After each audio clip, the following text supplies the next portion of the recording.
Sumobo na sa mahigit 17 trilyong piso ang utang ng Pilipinas.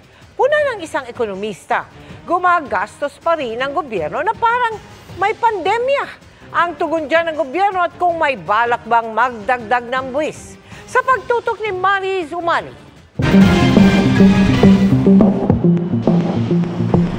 Nakalulula na ang lagpas 17 trilyong pisong utang ng Pilipinas. Kung pagbabayarin ang bawat Pilipino, lalabas na bawat isa meron ng 153,000 pesos na utang. At ang perang ibabayad ng gobyerno sa utang at interes nito, nakaaagaw sa mga programa at serbisyo para sa taong bayan. It is always a concern and that's why we're reducing the deficit and making the economy grow at a faster rate. Ayon kay Finance Secretary Ralph Recto, kung tutuusin, para rin naman sa pagpapalago ng ekonomiya at iba pang gastusin ang pangungutang.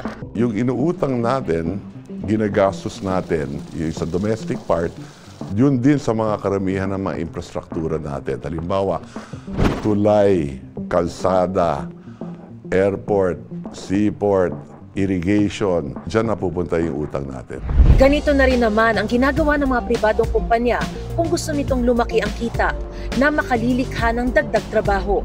Sa ating bansa naman, ganun din yun.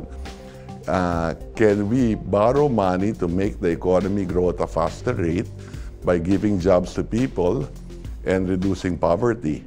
Bawat administrasyon may inuutang. Sa paglipas ng mga taon, pataas yan ng pataas. Maliban lang sa administrasyon ni dating Pangulong Noynoy Aquino nang bumaba ang inutang ng Pilipinas. Pero mula noon, tumaas na ulit. Nagsimula kasi tayo ng pandemic period. Sarado lahat, walang negosyo dahil nag-lockdown tayo. Kailangan mo magbigay ng tulong sa ating mga kababayan. So saan natin pwede kunin yon? Wala tayong revenues, wala tayong profit sa utang. Pero puna ng isang ekonomista ngayong tapos na ang pandemya. Hindi naman na tayo pandemic pero we are still spending as if it were a pandemic. And much of it really, I'll have to be brutally frank about this, yung tungkol sa ayuda na many would question really, is it really the best way to spend money? Ang increase nito ay napaka-minimal. Single digits. If you compare it to the previous administrations at least, kaya ito lumaki ng ganito. Kasi ang utang compounded, di ba?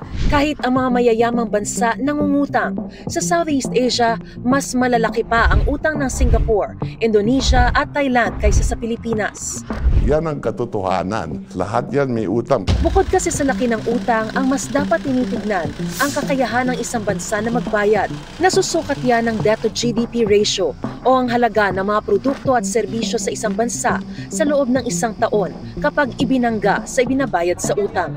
Sabi ng mga eksperto, masasabi pa namang kayang magbayad ng isang bansa kung nasa bandang 60% yan.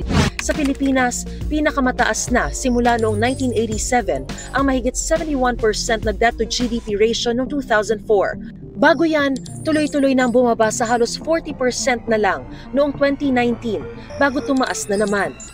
Ngayon nasa mahigit 62% na yan. Bahagi ng pambayad syempre ang buwis na binayaran hindi lang ng mga may sahod, kundi sa marami nating binibili tulad ng VAT. May balak bang dagdagan yan? Wala naman. Wala kaming balak na bagong buwis. Inaayos lang din natin yung patakbo ng ating ekonomiya. May mga konting pagbabago. Sa huli, bukod sa laki ng utang at kakayahang bayaran nito, dapat ding tignan ay kung may napupuntahan ba talaga ang inutang na mga Pilipino rin ang papasan. Para sa GMA Integrated News, Mariz Umali nakatutok, 24 oras.